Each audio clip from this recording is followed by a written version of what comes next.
सभी जो हमारे पत्रकार भाई हैं सभी को नमस्कार, धन्यवाद सबका। आप बहुत दिन से कवरिंग कर रहे हो। तो इसमें एक तो जो हमने एक नौकरी मांगी थी, लेकिन कल उसको जो है, क्योंकि उसका कंपनसेशन जो शहीद परिवार है उसकी हम किसी हालत भरपाई नहीं कर सकते, इसलिए हमने उसका तय किया था कि उसकी भरपाई ज़्यादा चाहिए, क्योंकि असली नुकसान तो उसी का हुआ है। तो इसलिए कल हमने उसके 2 मेंबर्स को नौकरी मांगी थी, जो प्रशासन ने मान ली है, सरकार ने मान ली है, और 2 लोगों को नौकरी उसके परिवार के दी जाएगी। और ये जो डीसी रेट होता है, इस पे 2 तरह की पोस्टें होती हैं। एक तो सीधा डीसी रेट पे रख लिया जाए और दूसरा सैंक्शन के अधीन रख लिया जाए। जो सैंक्शन के अधीन रखा जाता है उसकी बाद में पक्के होने की प्रक्रिया होती है, जो दूसरा होता है वो पक्का नहीं होता है। तो सैंक्शन के अधीन दोनों पोस्ट होंगी और ये 1 हफ्ते के अंदर अंदर हो जाएगी। हाँ, बिल्कुल ठीक। 1 हफ्ते के अंदर अंदर दोनों को नौकरी उनको मिल जाएगी। और जो एसडीएम है आयुष सिन्हा जी, उनका जो हम एफआईआर दर्ज करने की मांग कर रहे थे, या जो बाकी पुलिस अधिकारी हैं उन पे एफआईआर दर्ज करने की मांग कर रहे थे, तो हमने अपने वकीलों का राय ली थी। एक पैनल उनका बनाया था 4-5 लोगों का, भी हमारे बीच में है। तो उसमें जो हमने अपने वकीलों से राय की थी और जो हमारी फिर सहमति बनी है, वो ये बनी है कि अगर प्रशासन एफआईआर दर्ज करता है तो बाद में उसके रद्द करने के बहुत ज़्यादा चांस हो जाते हैं। कल किस अधिकारी ने आना है, किस पुलिस अधिकारी ने आना है, कल वो आकर उसमें क्या करता है, और उसके पास एक पावर होती है हाई कोर्ट में जाने की क्वेश्चन के लिए कि मेरी कोई निजी दुश्मनी थोड़ा ही थी, मैं तो सरकारी ड्यूटी पे था, ड्यूटी के दौरान जैसे हालात थे वैसे मैंने ऑर्डर दे दिया। बचने के ज़्यादा चांसेस में हो जाते हैं।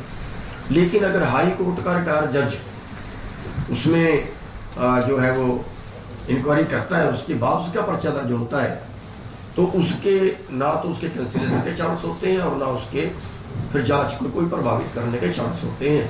तो इसलिए हमने उसमें सहमति बनाई थी कि हाई कोर्ट के जज से ज़्यादा बेहतर रहे। तो इन्होंने मान ली है और उसका जो है जो भी रिटायर जज को सरकार देगी। और एक बात मैं और कहना चाहता हूँ, चढ़ून जी कह रहे हैं कि किसानों को हम अपना भाई मानते हैं, कृषक समाज के साथ हमारा खास सम्मान है। हरियाणा प्रदेश में तो किसान जो है उनको ये और बड़ा सम्मानजनक समझौता हुआ है। तो इस बात की भी घोषणा मैं करना चाह रहा हूँ कि भाई जिस तरह से इकट्ठे बैठ के बहुत ही अच्छे वातावरण में और सम्मानजनक तरीके से हमारा समझौता संपन्न हुआ। चलो समझौता तो अच्छा होता है, लेकिन डर बहुत मारते हो। ठीक है। दूसरा सारी बात इसमें आएगी। हाँ जी, क्वेश्चंस नीचे ले लेंगे। क्वेश्चंस एक मिनट आपसे रिक्वेस्ट है। हमारी तय ये हुई थी कि जो आपने क्वेश्चन करने हैं, जो किसानों से करने हैं, हम सारे नीचे जाएंगे। आप खुल के जो भी क्वेश्चन करना वहाँ क्वेश्चन करें। बात सुन लें, एक मिनट बता दें कि यहाँ हमारा मकसद था ज्वाइंट इसीलिए किया हमने कि कोई कंफ्यूजन ना रहे, साथ बैठे हैं और जो भी घोषणा आपके सामने इकट्ठी कर दी। तो इसलिए ज्वाइंट कॉन्फ्रेंस भी हमने इसलिए की थी, लेकिन यहाँ हमारा मकसद था कि जो समझौते की परिधि थी और जो भी पैरामीटर तय हुए वो आपके सामने घोषणा होने की वजह कि हम धरना खत्म कर रहे हैं, ये घोषणा की वजह से। हाँ, एक साथ में आप ये भी घोषणा धरना खत्म कि धरना समाप्त हो रहा है इसके साथ से। किसानों से अगर किसी ने सवाल लेना है तो हम नीचे आ रहे हैं। एक मिनट बात तो सुन लो, बात होने दें। मेरे ख्याल से और कोई सवाल अगर आपने करना है तो नीचे। अरे रुक जाओ भाई,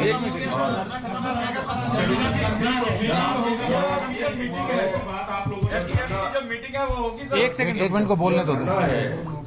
वो हमारा जो हमने सलाह की है और जो समझौता हमारा हुआ है इसकी हम अपने सभी लोगों से परमिशन लेके आए हैं और अभी जो है उसकी जो समाप्ति की है वो घोषणा नीचे जाके करेंगे। चलो ठीक है जी, थैंक यू। सर आपका सवाल ले लीजिए। देवेंद्र जी समझौता हो चुका है।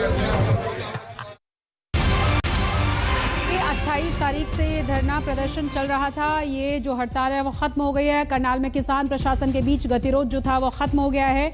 जो मांगे थी किसानों की तरफ से उसे प्रशासन की तरफ से मान लिया गया है। करनाल लाठीचार्ज में न्यायिक जांच की बात कह दी गई है। साथ ही साथ 1 महीने के भीतर रिपोर्ट पेश करने की बात भी कही गई है। सहमति के बाद ये धरना खत्म हुआ है।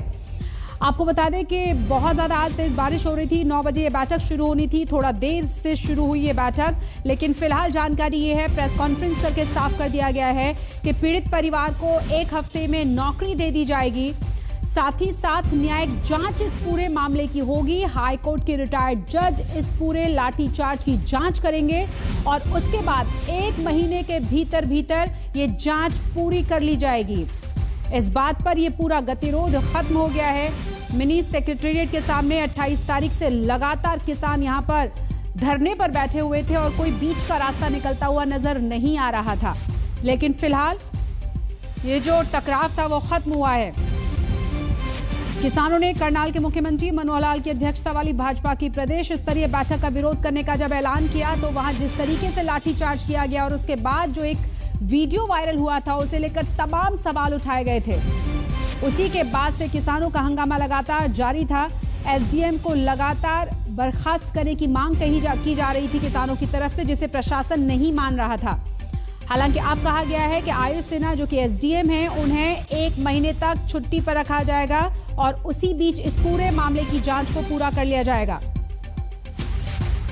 शुक्रवार देर रात तक ऑफिसर्स और किसानों के बीच काफी लंबी बातचीत चली। क्या कहा गया इस प्रेस कॉन्फ्रेंस में और कैसे ये गतिरोध खत्म हुआ है, एक बार फिर से सुनिए। जो हमने 1 नौकरी मांगी थी, लेकिन कल उसको जो है क्योंकि उसका कंपनसेशन और जो शहीद परिवार है उसकी हम किसी हालत भरपाई नहीं कर सकते, इसलिए हमने उसका तय किया था कि उसकी भरपाई ज्यादा चाहिए क्योंकि असली नुकसान तो उसी का हुआ है।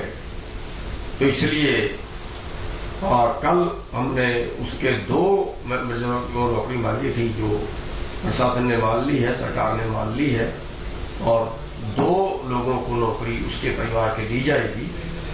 और ये जो डीसी रेट होता है इस पे 2 तरह की पोस्टें होती हैं, एक तो सीधा डीसी रेट पे रख लिया जाए और दूसरा सैंक्शन के अधीन।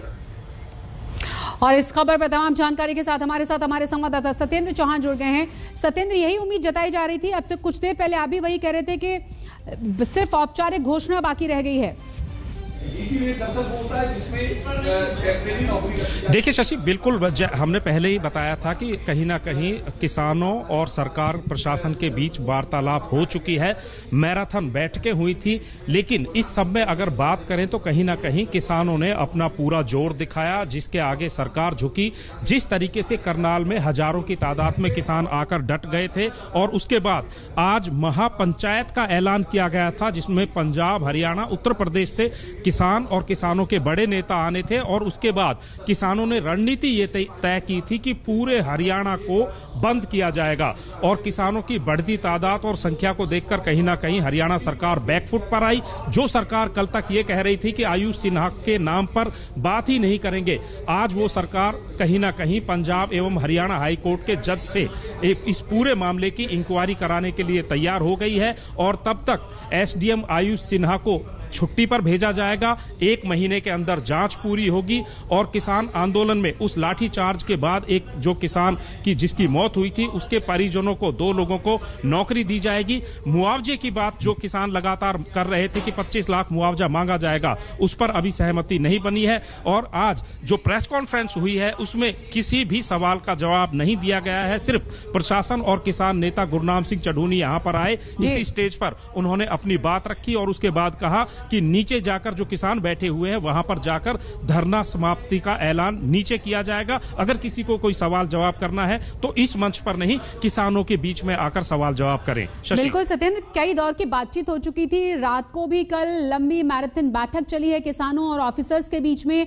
कहीं ना कहीं जो लगातार इमेज बन रही थी सरकार की, एक तरफ केंद्र में और दूसरी तरफ हरियाणा में भी किसान विरोधी सरकार है, ये लगातार ये इमेज आ रही थी। प्रशासन के खिलाफ तो आवाज उठाई जा रही थी, साथ ही साथ जो विपक्ष है वो लगातार आवाज उठा रहा था बीजेपी और सरकार के खिलाफ भी। क्या ये बड़ी वजह रही कि जल्द से जल्द इस पूरे मामले का समाधान निकाला जाए? देखिए शशि, मौके की